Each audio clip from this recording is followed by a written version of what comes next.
Medialogy, a great education we all know and love. The goal, which we all know, is to develop problem solvers in a digital media age independent of tasks. This goal is achieved by merging creativity, arts and technology through the development and cross-combination of areas and topics within the field of engineering technologies, computer science, psychology, sociology and arts. But we forget that it was not always like this, and it's time we heard the whole story.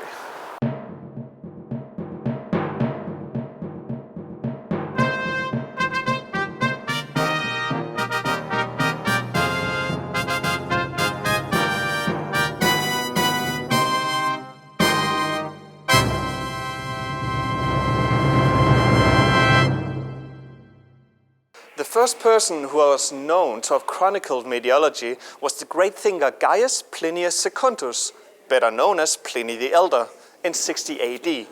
He described roving bands of witches called media whisperers who would go from town to ply their trade.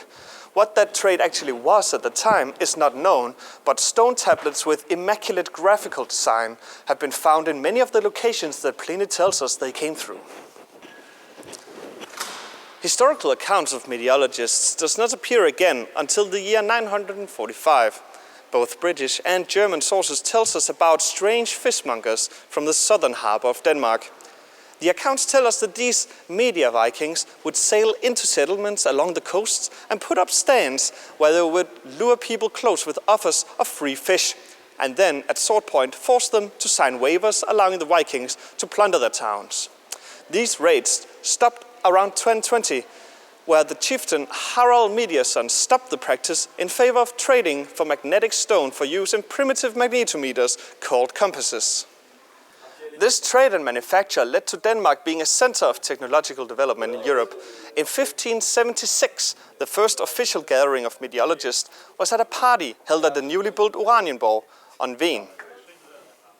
Tycho Andersen Brahe, famous astronomer and moose fancier, invited many of the best and brightest engineers, scientists and artists to a great gathering one Friday on a barge outside the castle.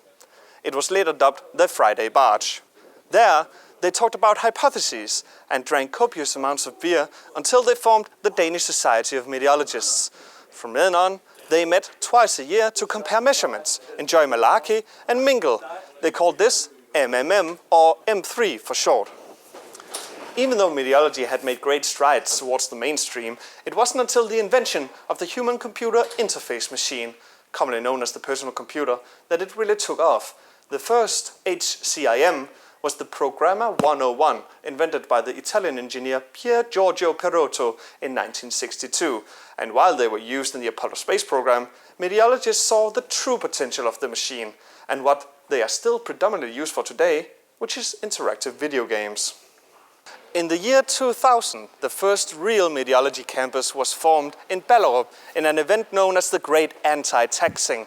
The legends tell us that Professor Lise Kofod stormed the Ministry of Taxation armed with only a single VR headset and ousted them from their stronghold, and those buildings then became a new campus for Medialogy. It was a golden age of science, but soon the large numbers of students drained the area of all resources. A great famine swept Ballerup, and the surviving Medialogists embark on a great journey to the promised lands of their ancestors, the southern harbour. And so we have caught up to the present. The modern institution we know today has a long and complicated history filled with fishmongering Vikings, drunken boat parties and raged professors.